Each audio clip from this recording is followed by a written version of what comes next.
उतने समय तक संभाल लेती हैं अपने आप को, और ये भी संभाल लेते अपने आप को। अब क्या समाधान है बताओ? महाराज जी, हम अपने माँ बाप को नरक नहीं भेज सकते, ना अपने पितरों को। तो फिर आपने इस लड़की की जिंदगी खराब क्यों कर दी? नहीं महाराज जी, हमने खराब नहीं की है। हमने कोई खराब नहीं की। तो आप इसके साथ रिलेशन में नहीं रहे कि रहे? रहे भी नहीं रहे भी, दोनों बातें हैं महाराज जी। तो आपने तो अब अपने माँ बाप की चिंता है तो आपको उस लड़की के बारे में पहले विचार करना था कि आप किसी लड़की की ज़िंदगी खराब ना करो। जी महाराज जी, गलती तो है हमारी। तो गलती है तो अब उसे ठीक किया जाए गलती को, ठीक है जी। किसी भी लड़की के साथ, लड़की कोई मजाक थोड़ी है कि आप उसके साथ मजाक कर रहे हैं उसके शारीरिक संबंध बना के। जी महाराज। आप अब उस लड़की को यूं ना परेशान करो, उसका जीवन कहाँ जाएगा? अब कौन ब्याह करेगा उससे? महाराज जी, अब आप ये आदेश करिए कि इनको शादी करना है कि नहीं करना है। बस आपके आदेश का इंतजार है। कई दिन से बहुत मुश्किल से लखनऊ से लाया हूँ इनको कि महाराज जी कहेंगे तो हम शादी कर लेंगे, नहीं कहेंगे तो भी नहीं करेंगे, ये इन्होंने कहा है। आपकी जाति क्या है? गड़रिया पाल। गड़रिया। और इनकी जाति क्या है? गोंड है। गोंड गोंड।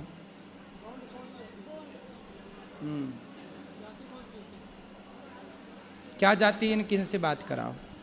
क्या जाति है आपकी? मेरी जाति गोंड है महाराज जी। गौंड जाति। जी। देखो आप, अब ये जनता जनार्दन निर्णय करेगी। बताओ क्या करना चाहिए इस लड़के को और इस लड़की को? हैं?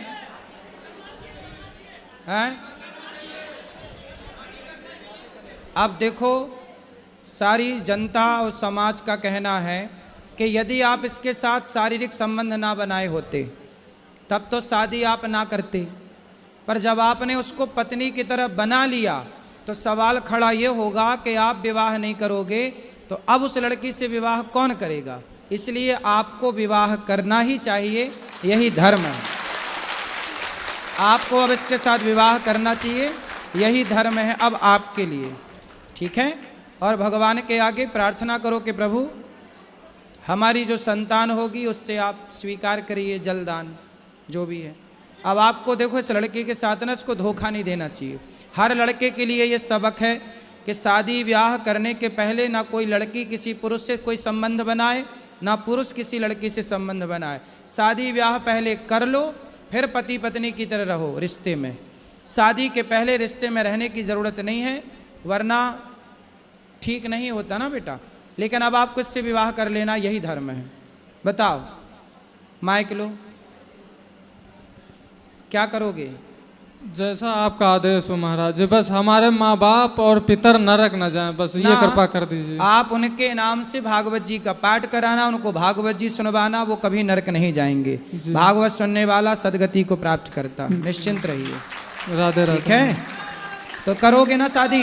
जी महाराज। अब इसे धोखा तो नहीं दोगे? नहीं। और इसे छोड़ोगे तो नहीं? नहीं। अब इसका सदा साथ निभाना। जी महाराज। ठीक है? जी महाराज। पक्का वादा? पक्का वादा। बिल्कुल। खुश रहो। राधे राधे महाराज। जय श्रीमन नारायण गुरुदेव, आपके श्री चरणों में मेरी दासी की कोटि कोटि प्रणाम स्वीकार कीजिए। जी। मैं जिला चेवासा झारखंड से आई हूँ। मेरा नाम है सुकमती हेम्ब्रम, मैं आदिवासी महिला हूँ गुरुदेव। मैं आपकी कथा सुन रही हूँ, अभी 6 साल से जुड़ी हूँ आपकी कथा से। मुझे सत्संग पता नहीं था और गुरु क्या होता है ये भी नहीं पता था, और गुरु मिला है। मेरा सब कुछ अच्छा ही हो रहा है, सब कुछ अच्छा ही हो रहा है अभी तक में। और मेरा पतिदेव पहले नहीं सुनता था, तो जब हम सुनते थे कथा तो वो गुस्सा हो जाता था, वो कानों में रुई लगा लेता था, फिर सो जाता था। मेरा कथा एकदम, आपका कथा एकदम नहीं सुनता था। फिर भगवान ने ऐसा कृपा किया कि अब कथा भी सुनने लगा। अब वृंदावन भी आए हैं मेरे साथ, हम लोग साथ में आए हैं सपरिवार, और एक बच्ची को मैं गोद भी ली हूँ। तो हमारे समाज में गुरुदेव, कि हमारे समाज में जो आदिवासी समाज है तो हमारे रहन सहन रीति रिवाज बहुत ही अलग है। तो आप कहते हैं अपना धर्म को नहीं बोलना चाहिए, तो हमारे धर्म को क्या धर्म में रहना चाहिए कि श्रीमद् भागवत कथा की धर्म को अपनाना चाहिए? अपना धर्म क्या है? देखो, सनातन धर्म ही अपना धर्म है। जी और सनातन धर्म की सारी बातें सबको माननी चाहिए, चाहे ब्राह्मण हो, क्षत्रिय हो, वैश्य हो, शूद्र हो, या कोई भी मजहब पंथ हो। कोई ना माने वो अलग विषय है, पर है सत्य यही। जी। तो हमारे समाज में प्रकृति को मानते हैं और हिंसा का पूजा करते हैं, ना देवी देवता का ना भगवान का। जैसे श्री राम का, श्री कृष्ण का पूजा नहीं करते हमारे समाज के लोग। किसकी करते हैं? प्राकृतिक का, जैसे पेड़ का करते हैं, बड़े बड़े पेड़ को करते हैं। एक जगह जो इकट्ठा रहेगा, झुंड रहेगा, उस पेड़ को हम लोग तो पेड़ की पूजा तो अपन सब लोग करते हैं। तुलसी की पूजा, आंवले की पूजा, वटवृक्ष की पूजा, पीपल की पूजा, सब तो पूजा अपन लोग करते हैं ना सनातनी। अपन सब प्रकृति की पुजारी हैं। नदियों की पूजा, समुद्र की पूजा, सांप की पूजा, सबकी ना पूजा होती है। किसी की पूजा नहीं करते हमारे समाज की, सिर्फ वो पेड़ का ही पूजा करते हैं। और पत्थर को भी नहीं मानते, जल को भी नहीं मानते, अग्नि को भी नहीं मानते, सिर्फ पत्थर का ही पूजा करते हैं। और हिंसा का पूजा करते हैं, हिंसा करते हैं। मतलब हिंसा, किसी को मारते हैं वो? जी, हम लोग का त्यौहार आता है साल में, 12 महीना में 4 त्यौहार आता है। तो चारों त्योहारों में हम लोग का माघ महीना में माघ पर्व होता है, तो बलि चढ़ता है, उसमें नाच गान होता है। डोल नगाड़ा से सब लड़का लड़की एक ही मैदान में नाचते हैं। फिर वो संस्कार अच्छे नहीं है हमारे समाज में। तो फिर वो नाचते हैं लड़का लड़की? जी, पूरे खुलेआम नाचते हैं लड़का लड़की, डोल नगाड़ा बाजते हैं। हिंसा का पूजा करते, किसी मतलब मुर्गा का काटना, बकरी का काटना सही मानते हैं। तो अभी हम सनातन को अपना लिया हूँ आपको गुरु बना के। तो हमारे समाज के लोग कहते हैं कौन सा धर्म जा रहा है, कौन सा धर्म में जा रहा है कि अपना धर्म को बुला दिया हो। नहीं, उनसे बोलना कि अपना ही धर्म है सनातन संस्कृति। अच्छा, आपके यहाँ जो महिलाएं हैं वो सब मांग भरती हैं कि नहीं? जी, भरती है। चूड़ी पहनती हैं? जी हाँ, तो वो सब सनातनी ही तो हैं। जी, और गाय को माता भी मानते हैं। गोबर से हम लोग आंगन को लिपते भी हैं। हाँ, तो फिर हम सब एक ही हैं। बस ज्ञान के अभाव के कारण, ज्ञान ना होने के कारण हम लोग रास्ता भटक गए। जी, अब मैं वृंदावन दूसरी बार आई हूँ और कभी यही सोचे नहीं थे कि मैं कभी आऊँगी वृंदावन। आप अपने समाज के लोगों को भी लाना, उनसे बात करेंगे। जी, और पहले तो भूल गए गुरुजी। पहले तो आप कहते हैं ना, अहिंसा ही परमो धर्म, अहिंसा ही बड़ा धर्म है। तो मैं इस चीज़ को मानती हूँ। और पहले हम लोग के समाज में हम लोग बचपन से अपने बच्चे को, छोटे छोटे बच्चे को जब खाना बनाते हैं तो चिकन, मटन, अंडा सब ये सब बनता है हमारे परिवार में, हमारे समाज में। जैसे शादी हुआ, किसी का बच्चे जन्म हो गया, किसी का मृत्यु हो गया, उस तक में भी हम लोग का समाज में चिकन मटन सब बनता है। तो बनता है तो छोटा बच्चा को भी खिलाते हैं। तो ऐसे ऐसे करके सब बच्चे खाते हैं। तो अभी भी चलता है गांव में। तो हम ही ऐसे आपकी कथा सुन के अभी हमारे घर में नहीं बनता है, और हम लोग खाने भी छोड़ दिए हैं अभी। और जी, और चिकन मटन घर में भी नहीं बनता और हम लोग नहीं खाते। अभी आपकी कथा 6 साल से सुन रही हूँ, जुड़ी हूँ। तो अभी चिकन मटन सब नहीं बनता है और हम लोग नहीं खाते हैं। बहुत बढ़िया जी गुरुजी। और मेरा बड़ा लड़का, जी, आपके पति भी ऐसे ही हैं आपकी तरह? हाँ, मेरे तरह ही। उस पहले खाता था, अभी मैं नहीं खाती तो वो भी छोड़ दिया। अब सब बच्चे छोड़ दिए हैं। तो हमारे समाज में चिकन मटन खाना सही है, तो ऐसे लोग मानते हैं। तो अभी जैसे कि मेरा घर में कोई पार्टी उटी होगा, जैसे मेरा बड़ा लड़का अगर कोई शादी ब्याह के टाइम आएगा, तो हम किस तरह से उसका मनाएंगे? शादी ब्याह जो एक सही रीति रिवाज है, मंडप गाड़ना, हल्दी तेल चढ़ाना, ये सब होता है विधिवत। पंडित जी को बुला के शादी ब्याह करवा लेना, वो पूरा विधि विधान से पंडित जी करा देंगे, आचार्य जी। जी जी। और गुरुजी, मेरा बड़ा लड़का 10 में पढ़ रहा है और ज़्यादा उसका मन भटक रहा है। अभी मोबाइल ज़्यादा देखता है और थोड़ा थोड़ा लड़कियों में भी मन जा रहा है। बात कराओ। राधे राधे गुरुजी। राधे राधे। क्या नाम है आपका? सुरेश। सुरेश जी। दिनेश, महेश, सुरेश। सुरेश आप ही हैं? जी मैं। तो ये बताओ कि कौन सी लड़की में मन जाता है? नहीं जाता? नहीं। कितनी उम्र है आपकी? 16 साल हो रहा है। 16 साल? जी।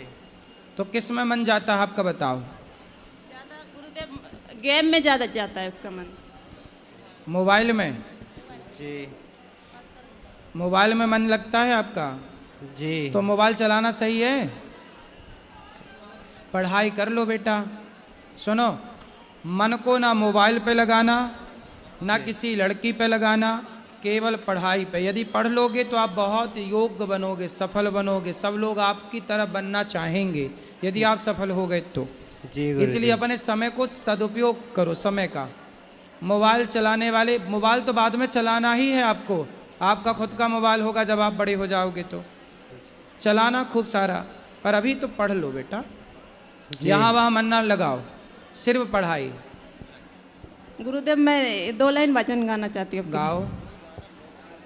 सारे तीर्थ धाम आपके चरणों में, हे गुरुदेव प्रणाम आपके चरणों में, चरणों में। सारे तीर्थ धाम आपके चरणों में, हे गुरुदेव प्रणाम आपके चरणों में।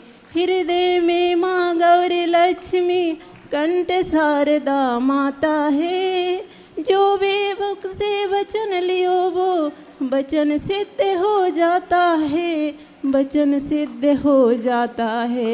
हे गुरु ब्रह्मा, हे गुरु विष्णु, हे शंकर भगवान आपके चरणों में, हे गुरुदेव प्रणाम आपके चरणों में। सुंदर। राधे राधे गुरुदेव। बढ़िया। जय श्रीमन नारायण चरणों शरणम प्रपद्ये श्रीमते नारायणाय नमः। प्रणाम गुरुजी। जी। मैं सर्वप्रथम आपका बहुत बहुत धन्यवाद देना चाहती हूँ। कहते हैं कि भगवान की वाणी गुरु की वाणी में बसते हैं, सदैव यही हुआ मेरे साथ। आपने बोले थे 2 लड़की पे 1 लड़का होगा, आज आपकी कृपा से मेरी गोद में 1 लड़का है। बहुत बहुत धन्यवाद।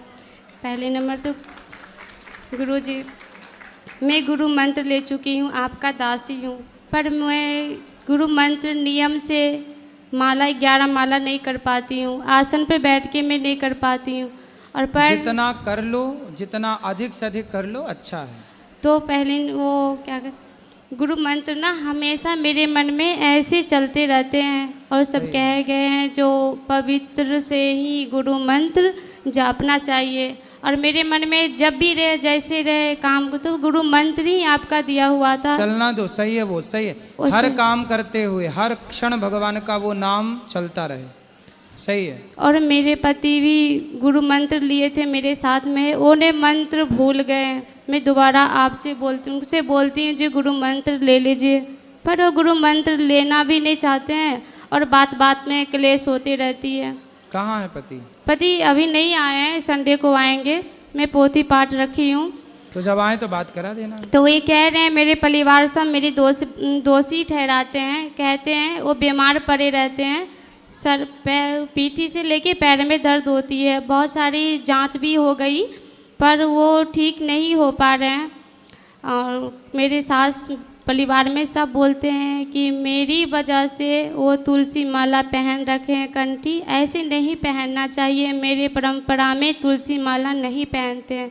तो इसलिए मैं बहुत दुखी होती हूँ कि मेरी वजह से कहीं मेरे पति को कष्ट तो नहीं हो रही है। नहीं, कष्ट इसलिए हो रही है क्योंकि वो योग नहीं करते, योग वगैरह करें तो कष्ट ना हो। मैं योग के लिए भी बोलती रहती हूँ। तुलसी वगैरह तो सबको पहननी चाहिए, इससे और अच्छा ही होता है।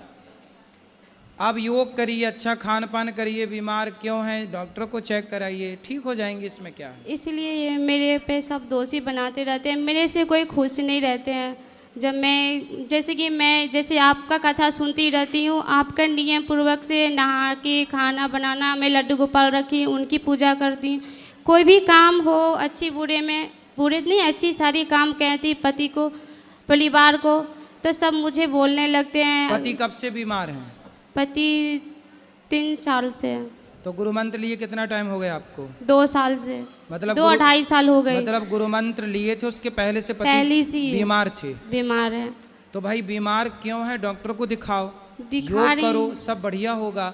इसलिए बीमार है क्योंकि वो योग ना करते, खाते पीते ठीक से ना होंगे, गलत चीज खाते होंगे। हाँ, तुलसी माला पहन रखे हैं पर वो क्या करते हैं, पीने भी लगते हैं, गुटखा भी खाने लगते हैं। मैं बोलती हूँ तो बहुत। अब शराब पियेंगे, गुटखा खाएंगे, गलत गलत चीज खाएंगे पियेंगे तो शरीर तो एक मशीन है, मशीन तो खराब होती ही है।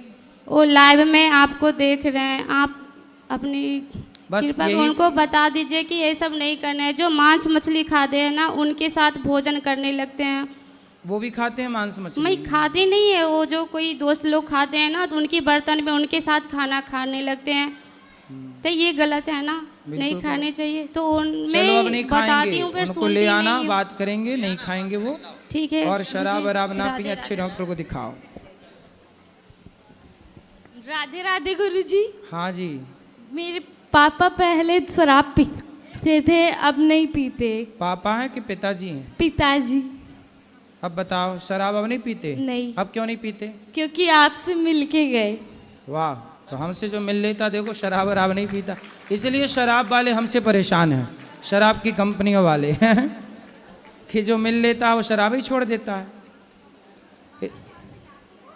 एक बार पापा को समझा दो, पापा मम्मी से लड़ते रहते हैं। कहाँ है पापा? पापा पीछे गए हैं। पिताजी पिताजी पिताजी पापा पीछे गए हैं। हैं। यहाँ आओ, इनके पिताजी, ये झोला वाले आपके पिताजी हैं? कौन है? राजवीर। राजवीर। राजवीर हाजिर हो। राजवीर नहीं है, गए चाट पकौड़ी खाने। चलो। राधे राधे। जय श्रीमान नारायण गुरु जी। जी, लड्डू गोपाल को लेके आए हैं, उनको प्राण प्रतिष्ठा करनी चाहिए ना? करा देंगे अभी। और बेटी कहाँ गई? कथा सुनती है कि नहीं? हाँ, कथा सुनते कथा में आती है? हाँ। कहाँ है? ठीक है, पत्नी गुरु जी से घर में लड्डू गोपाल जी को रख सकते हैं, मतलब रख सकते हैं। ठीक है गुरु जी, राधे। खुश रहिए। जय श्रीमन नारायण गुरु जी। जी, गुरु जी, मेरा सवाल ये है कि हम इस जीवन में आए हैं, हमारे जीवन में कई लोग शूर्पणखा का रूप करते हैं, कई लोग शकुनी का रूप धर के आते हैं, जो हमारे जीवन में हमें परेशानी कर देते हैं। कोई दुर्योधन बनकर आता है, तो मैं सामने से तो खुश रहने की कोशिश करती हूँ, जैसे कि दुर्योधन के बारे में महाभारत हो गया, उन्होंने युद्ध लड़के समाप्त कर दिया, पर जो महाभारत मेरे मन में चलता है उससे मैं कैसे पार पाऊँ? तब आपके जीवन में कौन आया दुर्योधन बन के? मैं उनका नाम नहीं लेना चाहती हूँ, कई लोग हैं, मैं ईश्वर मेरे साथ है, क्योंकि मैं नित्य बचपन से ही ईश्वर का नाम लेते रहती हूँ, पर जो भी आए हैं उन्हें सज़ा भी मिलते रहती है, लेकिन मैं अपने मन को शांत नहीं कर पाती हूँ। ऊपरी रूप से तो मैं काफ़ी खुश रहती हूँ, हंसी मजाक करते रहती हूँ, लेकिन अंदर भीतर ही भीतर बहुत बड़ा महाभारत चलते रहता है। उसके लिए मैं क्या करूँ? कथा सुनते हैं? हाँ, सुनती हूँ। रेगुलर के कभी कभी? रेगुलर ही सुनती हूँ, मेरे घर में चलती रहती है। कथा रेगुलर सुनिए, भगवान का ध्यान किया करिए, कीर्तन किया करिए, ध्यान करना सीखिए। 10 मिनट आंखें बंद करके सवेरे सवेरे ध्यान करेंगे अपने आप। अभी हम कथा में ध्यान कराएंगे कल, तो वो याद कर लीजिएगा, फिर वैसे किया करिए। पर गुरुजी, उनका तो दिन रात सामना होता रहता है, फिर हम कितना भी करें वही बात हो जाती है, लेकिन मैं आपका दिया हुआ आदेश का पालन करूंगी गुरुजी। देखो, सामना होता रहेगा, सही है, पर आपको उससे फर्क नहीं पड़ना चाहिए। कोशिश करती हूँ। सब एक टाइम बाद सब ठीक हो जाता है। लेकिन आप बस अपने भीतर के द्वंद्व को समाप्त कर लो कीर्तन ध्यान से, बाकी सब ठीक है। ये प्रकृति है, अपने हिसाब से चलती है। जी गुरुजी। आप और हम कुछ नहीं कर सकते। जी गुरुजी। है ना? शकुनी शकुनी ही रहेगा, दुर्योधन दुर्योधन ही रहेगा, उन्हें भगवान नहीं बदल पाए, तो हम आज के शकुनी और दुर्योधन को क्या बदल पाएंगे? इसलिए बस अपना बचाव करो, अपन बच के चलो इन दुष्टों से, बस। जी, राधे राधे गुरुजी। गुरुजी, आपके चरणों में प्रणाम करते हूँ। हम मानसा से आए हैं, पंजाब से। बोलो। हम मानसा से आए हैं गुरुजी, पंजाब से। मैया बताओ। हमारे पतिदेव चले गए और दोनों बेटे चले गए, हम अकेले हैं घर पे, घर भी बेच दिया, तो हम बस ऐसे टेंशन थी कि गुरु के चरणों में ही जाऊं। तो पति को क्या हो गया? पति को बच्चों की टेंशन लेते रहते थे, उनको अटैक हो गया जी। पति को। बच्चों को क्या हो गया? बच्चों को, एक बच्चे का तो पहले 12 साल हो गए, एक्सीडेंट हो गया था जी। एक बच्चे को 2 साल हो गए, अटैक हो गया। अकेली हूँ घर पे, कोई नहीं है संभालने वाला। फिर हमसे क्या चाहती हैं आप? हमसे यह चाहते कि आपके चरणों में रख लो मुझे, तो अकेले ठीक है, रह लो, बात कर लेना ऊपर कार्यालय में।